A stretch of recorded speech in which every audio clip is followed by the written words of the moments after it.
நாம் எல்லோருமே திருப்பதி பெருமாளை போய் பார்த்துருப்போம். அப்போது அங்கே போய் தரிசனம் செய்யும் பொழுது ஒரு வினாடிகளே நாம் பெருமாளை தரிசனம் செய்ய முடியும் அந்த கூட்டத்தினால.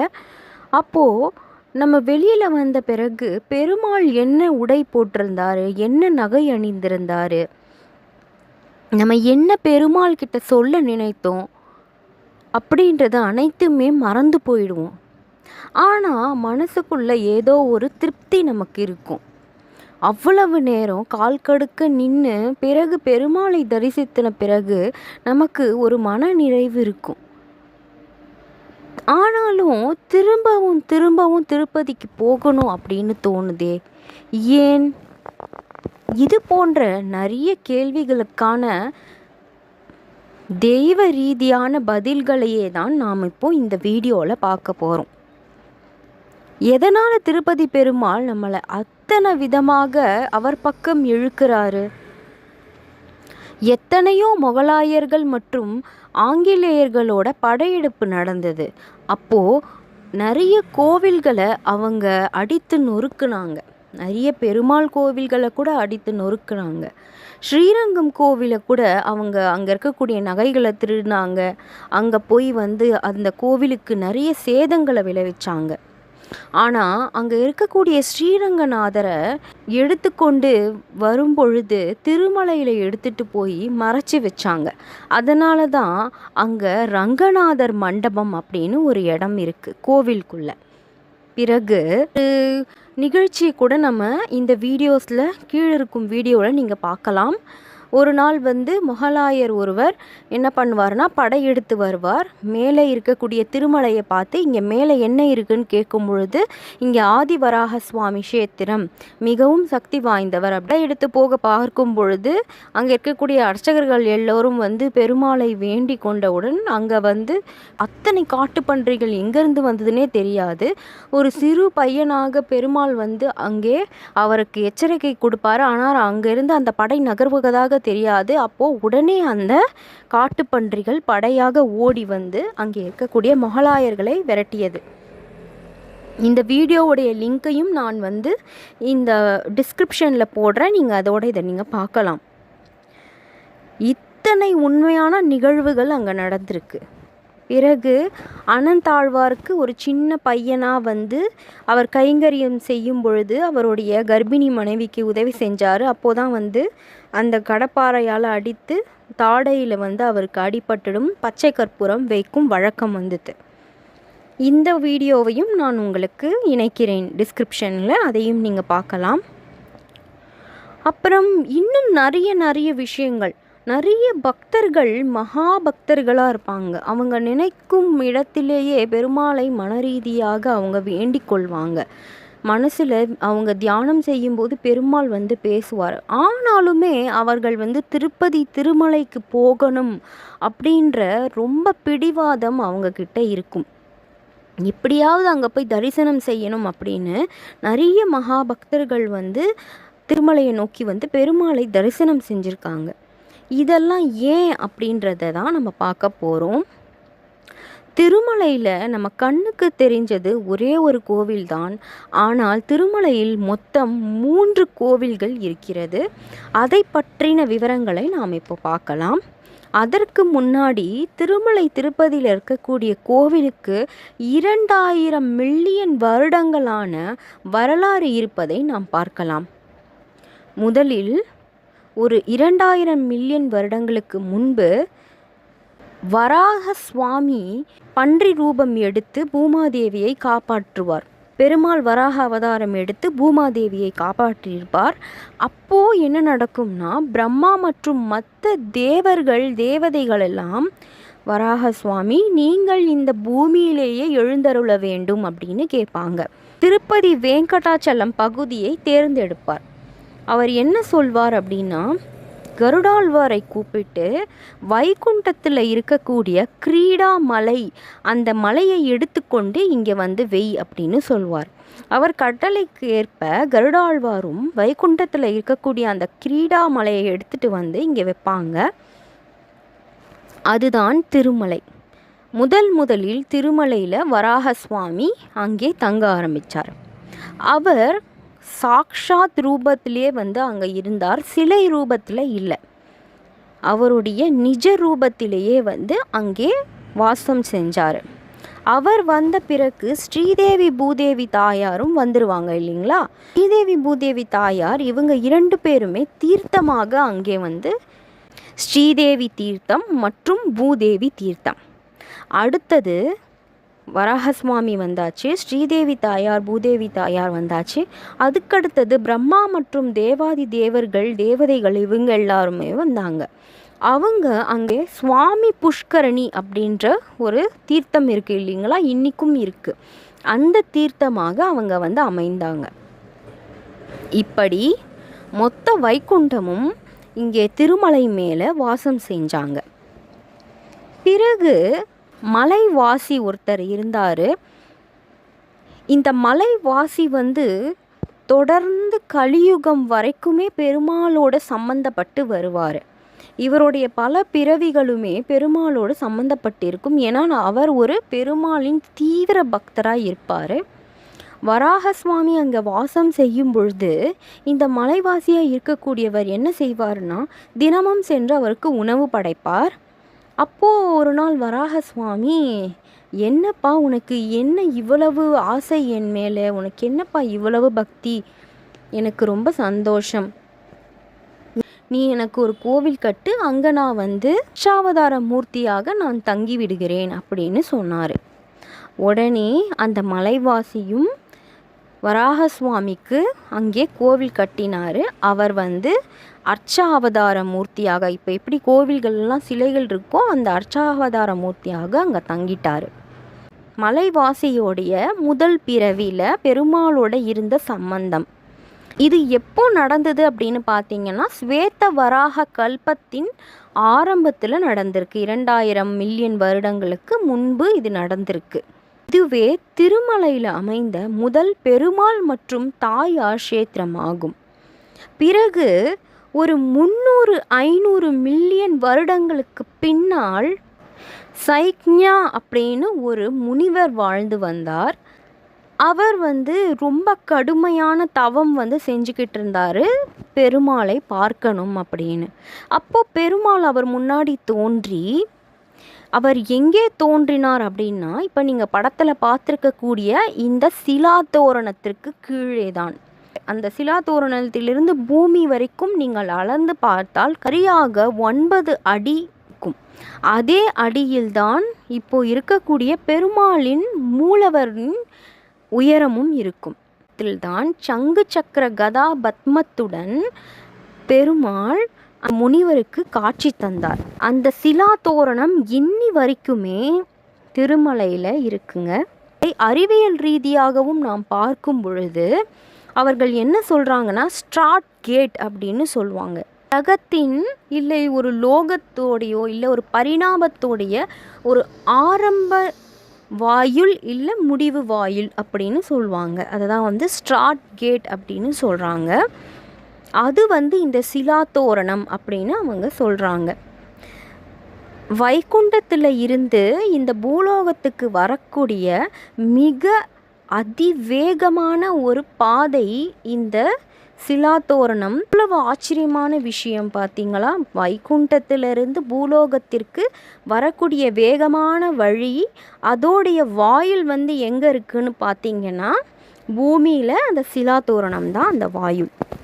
அது வழியாக வந்தீங்கன்னா பூமிக்கு வந்துடுவாங்க. அப்படி தான் பெருமாள் அங்கே வந்து காட்சி கொடுத்துருக்காரு. பிறகு இந்த தொல்பொருள் ஆராய்ச்சியாளர்கள் அவங்களும் வந்து என்ன சொல்கிறாங்கன்னா, சுமார் 1500 மில்லியன் வருடங்களுக்கு முந்தையதே இந்த சிலாத்தோரணம் அப்படின்னு சொல்கிறாங்க. அதே நேரத்தில் தான் இந்த ஷ்ரங்கண அப்படின்ற ஒரு முனிவர் வாழ்ந்திருக்காரு. அந்த நேரத்தில் தான் பெருமாள் அவருக்கு காட்சி கொடுத்தாரு, சரியாக அந்த சிலாத்தோரணத்திற்கு கீழே.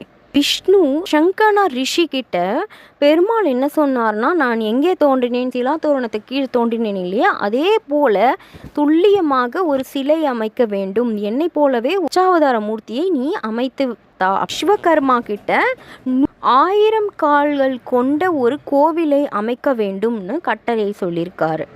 அதே போல இவங்க 2 பேருமே கோவிலையும் சிலையையும் அமைத்த பிறகு பிரம்மா பெருமாளே நீங்கள் எப்பொழுதும் நிரந்தரமாக இந்த பூமியில் தங்கிவிட வேண்டும் அப்படின்னு கேட்டுக்கிட்டாரு.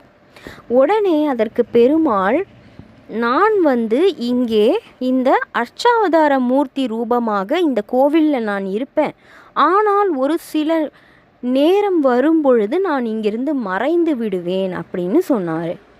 சிலை ரூபமாக இருக்கக்கூடிய அந்த சிலையும் மறைந்துவிடும், பிறகு இந்த 1000 கால் கோவிலும் மறைந்துவிடும் அப்படின்னு அவர் சொன்னார். கலியுகத்திலே நான் திரும்பவும் தோன்றுவேன் அப்படின்னு சொல்லியிருக்காரு. காலகட்டத்திற்கு பிறகு அவருடைய அர்ச்சாவதார மூர்த்தியும் அந்த 1000 கால் மண்டபம் கொண்ட கோவிலும் மற்றும் ஸ்ரீதேவி தாயார் பூதேவி தாயார் தீர்த்தமாக அமைந்திருந்தாங்க இல்லைங்களா, இது எல்லாமே அங்கிருந்து மறைந்து போயிடுச்சு. ஆனால் வராகசுவாமி கோவில் மற்றும் சுவாமி புஷ்கரணி தீர்த்தம் அங்கேயே நிலைத்திருந்தது. இப்போவும் கலியுகம் வரைக்கும் நம்ம அதை பார்த்துக்கிட்டு தான் இருக்கோம்.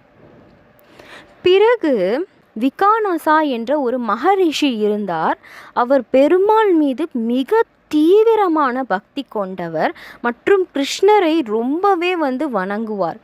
அவர் உடனே என்ன செஞ்சாருன்னா துவாரகைக்கு போய் நாம் கிருஷ்ணரை தரிசனம் செய்யணும் அப்படின்ற ஆர்வத்தில் அவர் துவாரகையை நோக்கி வேக வேகமாக போய்கொண்டிருந்தார். அப்போ ஆங்காங்கே அவங்க ஓய்வெடுக்கும் பொழுது அப்பப்போ அவங்க தியானத்தில் ஆழ்வாங்க. அதுபோல் தியானத்தில் அவர் இருக்கும் பொழுது கிருஷ்ணர் அவரோட தியானத்தில் தோன்றி, நீ இங்கே துவாரகைக்கு என்னை தரிசிக்க வேண்டாமப்பா, மலைக்கு நீ போ, அங்கே என்னுடைய சிலை பூமிக்கு அடியில் புதைந்திருக்கு, அதை வெளியே எடுத்து நீ பிரதிஷ்டை செய்து வா அப்படின்னு சொன்னார். ரங்கதாசு அப்படின்ற ஒரு மிக சிறந்த என்னோட பக்தனும் உனக்கு உதவியாளனாக இருப்பார், அவரையும் நீ கூட்டிக் கொண்டு திருமலைக்கு போ அப்படின்னு கிருஷ்ணர் கட்டளையிட்டார். இந்த கட்டளைக்கு ஏற்ப விகாசனா, அவருடைய இன்னொரு பெயர் கோபிநந்தா அப்படின்னு சொல்லுவாங்க, மற்றும் இந்த ரங்கதாசு, இவங்க 2 பேரும் திருமலைக்கு போகிறாங்க. இங்கே இந்த ரங்கதாசு தான் இதற்கு முன்னாடி நான் சொன்னேன் இல்லைங்களா, ஒரு மலைவாசியாக பிறந்து வராகசுவாமிக்கு கைங்கரியம் செஞ்சாங்க. அவங்க தான் 2வது பிறவியில் ரங்கதாசுவாக பிறந்து இப்போது விகாசனா அப்படின்ற ஒரு மகரிஷிக்கு உதவியாளராக திருமலையை நோக்கி போயிட்டுருக்காரு. பிறகு அவங்க 2 பேருமே திருமலைக்கு போய் அங்கே பூமிக்கடியில் புதைந்து இருக்கும் பெருமாளை வெளியே எடுத்து, அப்போ நாம் சொன்னோம் இல்லைங்களா, மறைந்துடுவாங்க. அந்த ஒரு காலகட்டத்திற்கு மேல் பெருமாள் சிலை, அந்த 1000 கால் கோவில், அப்புறம் ஸ்ரீதேவி பூதேவி புஷ்கரணி, இது அனைத்துமே ஒரு கட்டத்திற்கு மேல் மறைந்துடும்னு பெருமாள் சொல்லியிருந்தார் இல்லைங்களா, அதே போல் அதெல்லாம் மறைந்திருந்தது. அப்போது கிருஷ்ணர் என்ன சொல்லியிருந்தாருன்னா, பெருமாள் சிலை எங்கே இருக்குது அப்படின்றத சொன்னார். அது எப்படி மறைஞ்சதுன்னா அதெல்லாம் பூமிக்குள்ளே போயிடுச்சு. கிருஷ்ணர் சொன்னது போல் இவங்க என்ன செஞ்சாங்கன்னா, சென்று அந்த சிலையை வெளியே எடுத்து பிரதிஷ்டை செஞ்சு பூஜை செஞ்சுக்கிட்டு வந்தாங்க. அப்போ ரங்கதாசுவுக்கு பெருமாள் மீது ரொம்ப பக்தி, அவருக்கு பூக்களால் பெருமாளை அலங்காரம் செய்யணும்னு ரொம்ப ஆசை. அதனால் அவர் என்ன செஞ்சாருன்னா 2 கிணறுகள் வெட்டினார். பிறவி சம்பந்தம் இருப்பதனால ஸ்ரீதேவி பூதேவி தீர்த்தம் எங்கே இருக்குது அப்படின்னு அவர் அறியாமலேயே சரியாக அங்கேயே தோண்டி நீர் வர வைத்து தோட்டம் அமைத்து அங்கே இருக்கக்கூடிய மலர்களை எடுத்து பெருமாளுக்கு சாற்றி அழகு பார்ப்பார். ஒரு நாள் சுவாமி புஷ்கரணியில் ஒரு கந்தர்வர் மற்றும் அவருடைய மனைவி குளிப்பாங்க. அப்போது இந்த ரங்கதாசு கந்தர்வரோட மனைவியை பார்த்து ஆசைப்பட்டுடுவார். பூஜையை செய்வதற்கு மறந்துடுவார். உடனே விகாசனாக்கு மிகவும் கோபம் வந்துடும். இவங்க 2 பேர் தான் மலையில் பெருமாளுக்கு பூஜை செஞ்சுக்கிட்டு இருக்காங்க. விகாசனா சொல்லுவார், இனிமே நீ பூஜை செய்வதற்கு எந்த தகுதியும் இல்லாதவனாக மாறிட்ட, அதனால் இனிமே நீ பூஜை செய்ய தேவையில்லை அப்படின்னு கோபமாக சொல்லிடுவார். உடனே ரங்கதாசுவுக்கு ரொம்ப வருத்தமாகி அவர் மிகவும் சோகமாகி அழ ஆரம்பிச்சிடுவார். அவர் அழுதுகிட்டே இருக்கும் பொழுது பெருமாள் வந்து தோன்றி, ரங்கதாசு நீ கவலைப்படாத, இதற்கு அடுத்த ஜென்மங்களில் நீ ஒரு ராஜாவாக பிறந்து பிறகு இந்த உன்னுடைய ஆசைகள் அனைத்தும் அடங்கி என்னிடம் வந்து சேருவாய் அப்படின்னு அவர் சொல்வார். ரங்கதாசு உடனே சொல்வார், பெருமாளே எனக்கு எதுவுமே வேண்டாம், எனக்கு உங்கள் கூடவே இருக்கணும், அது மட்டும் எனக்கு போதும், என்னை மன்னிச்சிடுங்க அப்படின்னு கேட்பார். ஆனால் பெருமாள் என்ன சொல்வார்னா, இல்லைப்பா நீ அவசரப்படாத, உன்னுடைய அனைத்து இச்சைகளும் ஆசைகளும் அடங்கிய பிறகு நீ என்னிடம் வருவாய், எப்பொழுதும் நான் உன்னோடவே இருப்பேன் அப்படின்னு அவர் சொல்வார். அதற்கு பிறகு வர ஜென்மங்களில் தான் அவர் வந்து தொண்டைமான் சக்கரவர்த்தியாக பிறப்பார். இந்த தொண்டைமான் சக்கரவர்த்தி யார் அப்படின்றத ஒரு நிமிஷம் நான் உங்களுக்கு சொல்லிடுறேன். ஆகாசராஜன் அப்படின்றவர் பத்மாவதி தாயாருடைய அப்பா, அவருடைய தம்பி தான் இந்த தொண்டைமான் சக்கரவர்த்தி. அவரை பற்றின வரலாறும் கீழிருக்கும் வீடியோக்களில் இருக்குது, அதையும் நான் உங்களுக்கு டிஸ்கிரிப்ஷனில் இணைக்கிறேன். பிறகு அந்த ரங்கதாசுவோட துவாபர யுகம் முடிஞ்சிடும். திரும்பவும் அந்த பெருமாளுடைய சிலை அதெல்லாம் அந்த கோவில் எல்லாமே வந்து பார்த்திங்கன்னா மறைந்திடும். அப்புறம் கலியுகம் ஆரம்பிக்கும். கலியுகம் ஆரம்பிக்கும் பொழுது பிரம்மா வந்து பெருமாளை இங்கே வந்து திரும்பவும் வர வைக்கணும், கூடிய மக்களை எல்லாம் காக்கணும் அப்படின்றதுக்காக 2 விஷயங்களை பிரம்மா செய்வார். ஒன்று என்னன்னு பார்த்தீங்கன்னா, இந்த பூமியில் பெருமாளை நினைத்து நினைத்து உருகி தவித்து கொண்டு ஒரு 4 உள்ளங்கள் வந்து காத்து கொண்டிருக்காங்க. அவங்க வேறு யாரும் இல்லை, தசரதர் மற்றும் கௌசல்யா, பிறகு ராமரின் அப்பா அம்மா இவங்க, பிறகு கிருஷ்ணரின் தந்தை மற்றும் தாயான தேவகி மற்றும் வாசுதேவர். இவங்க 4 பேருமே திரும்பவும் வந்து பெருமாளிற்கு சேவை செய்யணும் அப்படின்னு மிகவும் அவரை நினைத்து நினைத்து வாடிக்கொண்டிருக்காங்க.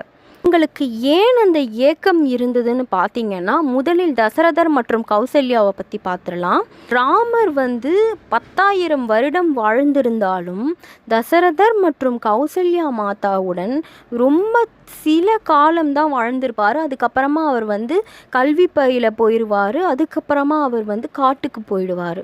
அதனால் அவங்களுக்கு வந்து ரொம்ப நாள் அவங்களோட ராமரோட இருக்க முடியலை, சேவை செய்ய முடியலை அப்படின்ற மன வருத்தம். தேவகி மற்றும் வாசுதேவர் ஏன் கஷ்டப்பட்டாங்கன்னா, கிருஷ்ணர் வந்து சின்ன குழந்தையா பிறந்த உடனேவே அவர் பிரிந்து போயிடுவார். அதனால் அவங்களுக்கு ஏக்கம் இருந்தது. இப்போ பிரம்மா என்ன செஞ்சாருன்னா, தூக்கம் இல்லாத ஒரு புளிய மரமாக தந்தை இருவரையுமே மாற்றிடுறாரு. நித்ர தின்றினி விருக்ஷா அப்படின்னு சொல்லுவாங்க. நித்ரா அப்படின்றது தூக்கம் அப்படின்னு தெலுங்கில் சொல்லுவாங்க. அப்போ உன்னித்ரா அப்படின்றது தூக்கம் இல்லாத புளிய மரம். தாய் இருவரையும் தேவகி மற்றும் கௌசல்யாவை பாம்பு புற்றாக வந்து மாற்றிடுவாங்க. இப்போ உங்களுக்கு ஞாபகம் வரும், முனிவரால் லக்ஷ்மி தாயாருக்கும் பெருமாளுக்கும் சண்டை வந்தவுடன் லக்ஷ்மி தாயார் கீழே இறங்கி நேராக கோலாலம்பூருக்கு போயிடுவாங்க. பிறகு பெருமாள் வந்து இங்கே இறங்கி முதலில் காலடி வைத்தது இந்த திருமலை க்ஷேத்திரம். லக்ஷ்மி தாயாரை வந்து தேடிக்கொண்டு இருக்கும் பொழுது இந்த புற்றுக்குள்ளே அமர்ந்து அவர் வந்து தவம் செய்வார். அப்போதான் வந்து அந்த புற்றுக்கு மேலே நிழலாக புளிய மரம் இருக்கும். அந்த புற்றாக தாயார் இருவரும் இருந்திருப்பாங்க. இது போல பெருமாள் அவங்களுக்கு கருணை காட்டினார். பிறகு பிரம்மா வேற என்ன ஒரு விஷயம் செஞ்சார், பெருமாள் கீழே இறங்கி வரணும் அப்படின்றதுக்காக, பெருமாள் தாயார் 2 பேரையுமே கீழே இறங்கி வரணுன்றதுக்காகன்னு பார்த்தீங்கன்னா, நாரதர் சென்று என்ன பண்ணுவார்னா, பிருகு முனிவர்கிட்ட இந்த மாதிரி வந்து யார் சாந்தமாக இருக்கக்கூடிய மூர்த்தி அப்படின்றத கண்டுபிடிங்க, அப்போ வந்து இந்த யாகத்துடைய பலனை அவங்களுக்கு அளிக்கணும்னு சொல்லும் பொழுது பிருகு முனிவர் சென்று பெருமாளின் இதயத்தில் வக்ஷஸ்தல தாயார் குடிகொண்டிருக்கும் இடத்தை அவர் காலால் உதைத்து விடுவார். உடனே லக்ஷ்மி தாயாருக்கு கோபம் வந்து அவங்க கீழே வந்துடுவாங்க. பிறகு பெருமாள் அவங்களை தேடி கீழே வருவார். முதலில் கால் பதித்தது வெங்கடாச்சல மலை. இதுவே 2 வழிகள் பிரம்மா, பெருமாள் மற்றும் தாயார் இங்கே இறங்கி வருவதற்காக செய்த விஷயங்கள். பிறகு இங்கே நமக்கு வரலாறு தெரிந்தது இல்லைங்களா? அதுக்கப்புறம் இருக்கக்கூடிய வரலாறு எல்லாம் நமக்கு தெரியும். பெருமாள் மற்றும் தாயார் வகுலா மாதா கிட்ட போய் பெருமாள் இருப்பார். அதுக்கப்புறமா பெண் கேட்டு பத்மாவதி தாயாரை திருமணம் செஞ்சுப்பாங்க. அதுக்கப்புறமா கலியுகத்தில் அவங்க நம்மளை காத்துக்கிட்டு இருக்காங்க. இந்த வீடியோவும் பெருமாள் மற்றும் தாயாருடைய கல்யாணம் நடக்கக்கூடிய வீடியோ மற்றும் வகுலா மாதாவுடைய வரலாறு, இதையும் நான் இணைக்கிறேன். பிறகு பெருமாள் வெங்கடேஸ்வரராக இங்கே அமைந்தார். அப்போது தொண்டைமான் சக்கரவர்த்தியை அழைத்து அவர் ஆனந்த நிலையத்தை கட்ட சொல்வார். எதற்காக தொண்டைமான் சக்கரவர்த்தி அவர் கூப்பிடணும்? ஏனென்றால் இதுதான் 3வது ஜென்மம். முதல் ஜென்மத்தில் மலைவாசியாக இருந்து வராகசுவாமிக்கு பூஜை செஞ்சார். 2வது ஜென்மத்தில் ரங்கதாசுவாக இருந்து பூஜை செய்தார். 3வது ஜென்மத்தில் தொண்டைமானாக அரசனாக பிறந்திருக்கிறார். அவர் எப்பொழுதும் பெருமாளின் கருணை வேண்டும் அப்படின்னு எப்பவுமே அவர் காலை விடவே மாட்டார். அத்தனை பக்தராக அவர் விளங்கினார். அதனால் பெருமாளுக்கும் மிகுந்த ஆசை தொண்டைமான் அந்த சக்கரவர்த்தியின் மேலே. அதனால் ஆனந்த நிலையம் கட்ட சொன்னார். அப்போது பெருமாள் தொண்டைமான் சக்கரவர்த்தியை கூப்பிட்டு 2 நிபந்தனைகள் சொன்னார். இந்த கோவிலை கட்டும் பொழுது அங்கே இருக்கக்கூடிய அந்த புளிய மரம், அந்த 2 தந்தையர் புளிய மரமாக பிரம்மா மாற்றினார் இல்லைங்களா? அந்த புளிய மரத்தை எதுவும் செய்யக்கூடாது. அதே போல் சம்பங்க மரம், லக்ஷ்மி தாயாருக்கு மிகவும் விருப்பமான சம்பங்கி மரம் இருக்குது, அந்த மரத்தையும் எதுவும் செய்யக்கூடாது அப்படின்னு 2 கட்டளைகள் சொல்வார். அதுக்கேற்பது போல் தொண்டைமான் சக்கரவர்த்தியும் பெருமாளுக்கு ஆனந்த நிலையம் கோவில்களை கட்டி முடிச்சிருவார். ஆனால் காலப்போக்கில் இந்த 2 மரங்களுமே அங்கே இல்லாமல் மறைந்து போயிற்று. இந்த மரங்களை ராமானுஜர் காலத்தில் மற்றும் அன்னமாச்சாரியர் காலத்திலலாம் பார்த்துருக்காங்க. அதுக்கப்புறமாகத்தான் இந்த மரங்கள் காணாமல் போயிற்று. சம்பக மரத்துக்கான ஒரு விஷயம் மட்டும் அங்கே இருந்தது.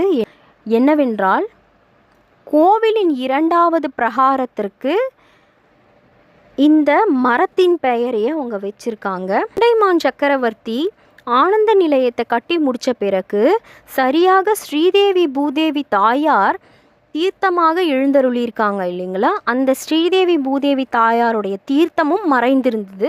அதையும் சரியாக அவர் குலமாக வெட்டி எடுத்தார். பிறகு தாயாரும் அமைந்துட்டாங்க. அப்பொழுது இந்த பூ தீர்த்தம் இருக்கு இல்லைங்களா? அந்த கிணற்றில் 2மே கிணறாக இருக்குது. அந்த கிணற்றில் இருந்து அவருடைய அரண்மனைக்கு போகக்கூடிய ஒரு சுரங்க பாதை அங்கே அமைத்திருக்காரு. ஸ்ரீதேவி தாயாருடைய ஸ்ரீ தீர்த்தம் இன்னைக்கும் தங்க கிணறு அப்படின்ற பெயரில் அங்கே இப்போவும் திருமலையில் இருக்குது. தரிசனம் முடித்து நம்ம வெளியில் வரும்போது இந்த ஸ்ரீதேவி தாயாருடைய ஸ்ரீ தீர்த்தத்தை பார்க்கலாம். அவங்க தீர்த்த வடிவில் அங்கே இருக்காங்க. மற்றும் பூதேவி தாயாருடைய தீர்த்தம் கோவிலோட 2வது சுற்றில் அமைந்திருக்குங்க. இந்த புளிய மரமும் சம்பங்கி மரமும் இப்பொழுது இல்லை. புளிய மரத்தை ராமானுஜர் மற்றும் அன்னமாச்சாரியார் அவங்க பார்த்துருக்காங்க. அன்னமாச்சாரியார் அவருடைய கீர்த்தனைகள் எல்லாம் அந்த புளிய மரத்தை பற்றி சொல்லியிருக்கிறார். ஆனால் இப்பொழுது அந்த புளிய மரம் மற்றும் சம்பங்க மரம் அங்கே இல்லை. ஆனால் சம்பங்க மரம் கோவிலின் 2வது பிரகாரத்திற்கு பெயராக வைத்திருக்காங்க. சம்பக சுற்று அப்படின்னு சொல்லுவாங்க. நிறைய மக்களுக்கு பிரம்மோற்சவம் ஏன் நடத்துகிறாங்க அப்படின்றது தெரிஞ்சிருக்கும். சில பேருக்கு பிரம்மோற்சவம் ஏன் நடக்குது அப்படின்றது தெரிஞ்சிருக்காது. அதையும் நாம் இப்போ பார்க்க போகிறோம். பெருமாள் மற்றும் தாயார் பூலோகத்திற்கு வந்த பிறகு அவங்க ஆனந்த நிலையத்தை தன்னுடைய இல்லமாக அமைத்து கொண்டாங்க. அப்பொழுது அந்த கிரக பிரவேசம் அது மாதிரி சொல்லுவாங்க இல்லைங்களா? அது மட்டும் இல்லாமல் அவ்வளவு இறைவன் இறங்கி வந்திருக்கிறான் அப்படின்றதுக்காக அவங்களுக்கு உற்சவம் வந்து பிரம்மா மற்றும் தேவர்கள் நடத்துகிறாங்க. அவங்க முதலாக பூலோகத்திற்கு வந்திருக்காங்க அப்படின்றதுக்காக. அதுதான் பிரம்மோற்சவம். மிக விமர்சையாக அந்த பிரம்மோற்சவம் நடந்தது. பிரம்மா மற்றும் மற்ற தேவதைகளால் நடத்தப்பெற்றது. அந்த பிரம்மோற்சவம் இன்னி வரைக்கும் நடந்துக்கிட்டு இருக்கு. இது நம்ம அனைவருக்குமே தெரிஞ்சிருக்கும். இந்த பிரம்மோற்சவம் எந்த திதியில் நடத்துனாங்களோ அதே திதியில் இந்த வருஷமும் அவங்க அனைத்து வருஷமும் நடத்திக்கிட்டு வராங்க. ஆந்திர மாதம் அப்படின்ற ஒரு கேலண்டரில் பார்த்திங்கன்னா விஜயதசமி வரக்கூடிய நேரத்தில் இந்த பிரம்மோற்சவம் வரும். மற்றும் கன்னியா மாதம் ஸ்ரவண நட்சத்திரம் இருக்கும் பொழுது இந்த பிரம்மோற்சவம் நடக்கும். அப்போ தான் சரியாக பெருமாள் மற்றும் தாயார் பூலோகத்திற்கு வந்திருக்காங்க. பிறகு பிரம்மா அந்த கோவிலில் ஒரு விளக்கை வந்து ஏற்றாரு. அந்த விளக்கின் பெயர் வந்து பிரம்ம அகந்தம். அது வந்து கர்ப்ப கிரகத்திற்குள்ளே அந்த விளக்கு இருக்குது. உடனே பெருமாள் வந்து ஒரு வரம் அளிக்கிறாரு. அது என்னவென்றால், தினமும் இந்த விளக்கு ஏற்றப்பட்டு வரும். கலியுகம் முடியும் வரை தினமும் இந்த விளக்கு ஏற்றப்பட்டு வரும். இன்றைக்கு இந்த விளக்கு ஏற்றப்படாமல் இருக்கிறதோ அப்போது நான் திரும்பவும் வைகுண்டம் சென்று விடுவேன். இந்த கோவிலும் இந்த சிலைகளும் இருக்காது அப்படின்னு அவர் சொல்லியிருக்காரு. இப்போது மிகவும் சுவாரஸ்யமான ஒரு விஷயத்தை நம்ம பார்க்க போகிறோம். மூலவரை பற்றின விஷயம். எதனால் திருப்பதி பெருமாள் நம்மளை மிகவும் வசீகரப்படுத்துகிறாரு, அவர் பக்கம் இழுக்கிறார். சாதாரணமாக நம்ம கேலண்டரில் பார்க்கும் பொழுது கூட நமக்கு பெருமாளை பார்க்கும் பொழுது உள்ளே ஏதோ ஒரு அன்பு பொங்குவது அது போல இருக்கும். ஏன் அப்படின்றத நம்ம பார்க்க போகிறோம். மிகவும் சுவாரஸ்யமானது. நம்ம இப்போ அதை பார்க்கலாம்.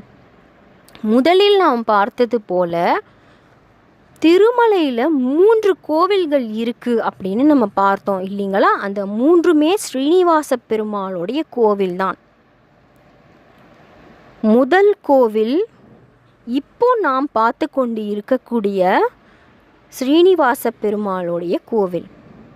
ஒரு நாள் தொண்டைமான் சக்கரவர்த்தி என்ன செஞ்சாருன்னா ஒரு மிகப்பெரிய தவறை செய்தார். என்னாச்சுன்னா, பெருமாள் மற்றும் தாயார் இந்த பவளிம்பு சேவை அப்படின்னு சொல்லுவாங்க, பள்ளி சேவை, அந்த இரவு சேவை முடிந்த பிறகு பிரம்மாதி தேவர்கள் எல்லோரும் போன பிறகு பெருமாள் மற்றும் தாயார் நிஜரூபத்தில் அங்கே இருந்தாங்க. அப்போது தொண்டைமான் சக்கரவர்த்தியோட வரலாறை பார்த்தீங்கன்னா அவர் வந்து மிகப்பெரிய 3 தவறுகளை செஞ்சிருப்பார். 3த்தையுமே பெருமாள் வந்து மன்னிச்சிருப்பார். அப்போ 2வது தப்பிற்காக வந்து மன்னிப்பு கேட்டு என்னை காப்பாற்று பெருமாளின்னு சொல்வதற்காக அவர் வந்து என்ன பண்ணுவாருன்னா, அந்த சுரங்கம் தோண்டியிருந்தார் இல்லைங்களா, அந்த சுரங்கத்து வழியாக வேகமாக ஆனந்த நிலையத்துக்குள்ளே போயிடுவார். இது பெருமாளுக்கு கோபத்தை உண்டாக்கியது.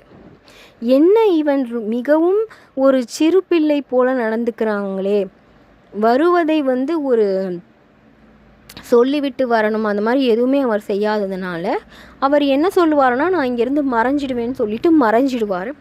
ஆனால் அவர் வந்து வாக்கு கொடுத்துருக்காரு கலியுகம் முழுக்க அவர் இங்கேயே நிலைத்திருப்பதாக.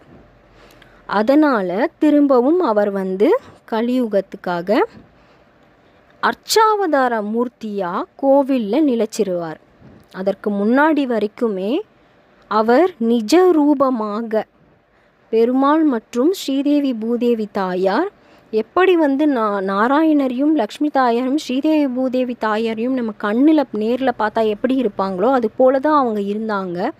தொண்டைமான் சக்கரவர்த்தி செய்த தவறுனால பெருமாள் வந்து இந்த மாதிரி சிலை ரூபமாக மாறிடுவார். இப்போ நம்ம பார்த்து கொண்டிருப்பது அந்த சிலை தான். அது ஒரு சாலக்கிராம சிலை. நமக்கு வந்து நம் கண்களுக்கு வந்து ஒரு ஏதோ அங்கே ஒரு சிலை தான் இருக்குது அப்படின்னு தோணும். ஆனால் நிஜமாலேயே அங்கே பெருமாள் நின்று கொண்டு அனைத்தையும் பார்த்துக்கிட்டு இருக்காரு. அவர் வந்து நம் குறைகளை கேட்டுக்கொண்டு அதற்கான நிவாரணங்களையும் தந்துக்கிட்டு தான் அவர் இருக்கார். கண்கூட அதை நம்ம எல்லோருமே அனுபவித்திருப்போம். சாதாரண மனிதர்களுடைய கண்களுக்கு அங்கே பெருமாள் சிலை தான் தெரியும். ஆனால் மிக சிறந்த பக்தர்கள் போல இருக்கக்கூடிய வேங்கமாம்பா தாயார், அன்னமையா, அப்புறம் ஹாத்திராம் பாபாஜி இவர்களை போன்ற சிறந்த பக்தர்களுக்கு பெருமாளின் ரூபம் அப்படியே தெரியும். அவர் காட்சி தருவார் ஸ்ரீதேவி பூதேவி தாயார் சமேதராக. இப்போ இதனால் தான் நமக்கு அந்த கோவிலுக்குள் செல்லும் பொழுது பெருமாள் பார்க்கணும் அதிகமாக நாம் அங்கிருந்து பார்க்கணும், திரும்ப திரும்ப பார்க்கணும் அப்படின்னு தோணுவது, வெளியில் வந்த உடனே அனைத்தும் மறந்து போவது, இதெல்லாம் நடக்குது. நாம் இப்போது முதல் கோவிலை பற்றி பார்த்து விட்டோம். இரண்டாவது கோவில் அது மிகவும் ஒரு அற்புதமான கோவில். ஏன் வைகுண்டம் அப்படின்னு சொல்கிறாங்க அப்படின்றதுக்கான ஒரு சாட்சி. இன்னொரு ஒரு பரிமாணம், அந்த கோவில் ஆனந்த நிலையம் எங்கே அமைந்திருக்கோ அதே இடத்துல இன்னொரு கோவில் அமைந்திருக்கு. ஸ்ரீதேவி பூதேவி சமேதராக நிஜரூபமாக பெருமாள் அங்கே இருக்கார். அங்கே தான் சிறந்த பக்தர்கள் அனைவரும் பெருமாளை தரிசனம் செய்வாங்க. மற்றும் இந்த தேவர்கள், பிரம்மா, தேவதைகள் இவங்க எல்லாரும் சுப்ரபாத சேவை செய்து மற்றும் அனைத்து சேவைகளும் செய்து அங்கே இருப்பாங்க. அந்த இடத்துல, அந்த கோவிலோட கர்ப்பகிரகத்தில் பெருமாள் தாயார் இருக்காங்க. அதுக்கப்புறமா புஷ்கரணி இருக்கக்கூடிய இடத்துல தேவதைகள் பிரம்மா இருக்காங்க. அப்புறம் பூதேவி ஸ்ரீதேவி தீர்த்தத்தில் ஸ்ரீதேவி தாயார் மற்றும் பூதேவி தாயார் இருக்காங்க. அந்த இடம் அனைத்துமே பெருமாள் தாயார் மற்றும் பிரம்மா, தேவாதி தேவர்கள், தேவதைகள் இவங்கெல்லாம் நடமாடக்கூடிய இடம். இன்றைக்குமே அவங்க நடமாடிட்டு இருக்காங்க. ஆனால் நம்ம கண்களுக்கு தெரிவதில்லை. மகாபக்தர்களுக்கு அவங்க காட்சி தராங்க. அந்த இரண்டாவது பிளேன், அந்த இரண்டாவது டைமென்ஷனுக்கு தான் அவங்க போயிடுவாங்க. அதனால தான் அந்த இடத்த வைகுண்டம் அப்படின்னு சொல்கிறாங்க. இப்போ நம்ம இரண்டாவது கோவிலை பார்த்துட்டோம். அதனால தான் அன்னமாச்சாரியாருடைய பாடல்கள்லையும் அது அவர் சொல்லியிருப்பார். அதேவோ அல்லதேவோ ஸ்ரீ ஹரிவாசமோ, அதேவோ அல்லதேவோ ஸ்ரீ ஹரிவாசமோ, பதிவேல சேஷுல படகலமயமோ, அதேவோ அல்லதேவோ ஸ்ரீ ஹரிவாசமோ, அதிவேங்கடாச்சலமகிலோன்னதமோ, அதிவோ பிரம்மாதுலகபுரூபமோ, அதிவோ நித்ய நிவாசமகிலமுனுலகோ. வேங்கடாச்சல மலையின் உன்னதம் என்னவென்றால் அங்கே பிரம்மாதி தேவர்கள் அனைவரும் இருக்காங்க, நித்திய வாசம் செய்கிறாங்க அப்படின்னு அன்னமாச்சாரியார் அவருடைய கீர்த்தனையில் சொல்லியிருக்காரு. இவ்வளவு சிறந்த பக்தராக இருக்கக்கூடிய அன்னமாச்சாரியார் பிரம்மரையும் தேவர்களையும் பார்த்தேன் அப்படின்னு சொல்கிறாருன்னா அவர் நிஜமாலே பார்த்துருக்காரு அப்படின்றத தான் அந்த கீர்த்தனையில் சொல்லியிருக்காரு. அதனால் இதை விட மிக சிறந்த ஒரு சாட்சி நமக்கு தேவையில்லை. பிறகு இது மட்டும் இல்லாமல் ஸ்ரீ ரமண தீக்ஷிதரு அவர் திருமலையோட தலைமை அர்ச்சகராக இருந்திருக்கவர். அவர் ஒரு காணலில் அந்த மூணாவது கோவிலை பற்றி சொல்லியிருக்காரு. இதற்கு முன்னாடி நாம் பார்த்தது போல் கோவில் பூமிக்கு அடியில் போயிடும் இல்லைங்களா. இப்போ இருக்கக்கூடியது பெருமாள் சிலையாக தானாக மாறினது தான் இப்போ அந்த கோவிலில் இருக்குது. அதுக்கு முன்னாடி இருந்த பெருமாள் சிலை அந்த விஸ்வகர்மாவால் செய்யப்பட்ட பெருமாள் சிலை, அந்த ராமதாசு அவங்கெல்லாம் பூஜை செஞ்ச அந்த பெருமாள் சிலை பூமிக்கு அடியில் போயிடும். அந்த சிலை இருக்கக்கூடிய கோவில் இப்போவும் இருக்குது. திருமலை கோவிலுக்குள்ள அந்த கோவிலுக்கு செல்லக்கூடிய சுரங்கம் இருக்குது அப்படின்னு அவர் சொல்லியிருக்காரு. அது இதற்கு முன்னாடி இருந்த அர்ச்சகர்கள் மற்றும் அவங்க குடும்பத்தினர் மற்றும் நிறைய அவங்களுடைய அர்ச்சகர்கள் இருக்கக்கூடியவங்களுக்கெல்லாம் இது தெரியும். 40 வருடங்களாக அவங்க அங்கே சென்று பூஜை செய்கிறாங்க அப்படின்றதையும் அந்த இன்டர்வியூவில் அவர் சொல்லியிருக்காரு. இதுவே அந்த மூன்றாவது கோவில். இதனால தான் திருப்பதிக்கு அவ்வளவு மகிமைகள் இருக்குது. அதனால தான் நம்ம திரும்ப திரும்ப பெருமாளை பார்க்கணும் அப்படின்னு வந்து ஏங்குகிறோம். அவரை சென்று தரிசனம் செய்யும்போது மன நிறைவு அடைகிறோம். அந்த கார்மேக வண்ணனும் ஸ்ரீதேவி பூதேவி தாயாரும் நமக்கு எப்பொழுதுமே அவர்களின் அருளை பரிபூரணமாக தந்து நம்மை காத்து ரட்சிக்க வேண்டும் அப்படின்னு அவங்கள பிரார்த்திச்சுக்கிறேன். அந்த மிக சிறந்த பக்தர்களுடைய ஒரு துளி பக்தியாவது நமக்கு கிடைத்து அவங்கள நம்ம எப்பொழுதும் நினைத்து கொண்டிருக்கும் மனதை கொடுக்க வேண்டும் அப்படின்னு பெருமாள் மற்றும் தாயாரை நாம் அனைவரும் பிரார்த்தனை செய்து கொள்வோம். அந்த சிறந்த அனுபவத்தை நாம் அனுபவிப்போம். பிறகு வாழ்வில் அனைத்து சௌபாக்கியங்களையும் பெற்று பக்தி என்ற மிகப்பெரிய ஐஸ்வர்யத்தை பெற்று பெருமாள் மற்றும் தாயாருடைய நிஜரூப தரிசனம் மற்றும் மற்ற மகா பக்தர்கள் மற்றும் பிரம்மா தேவாதி தேவர்கள் இவர்கள் அனைவருக்கும் சேவை செய்து அவர்களை நேரில் கண்டு அந்த ஒரு பாக்கியமும் கிடைக்கணும்னு நம்ம பிரார்த்தனை செஞ்சுக்கலாம்.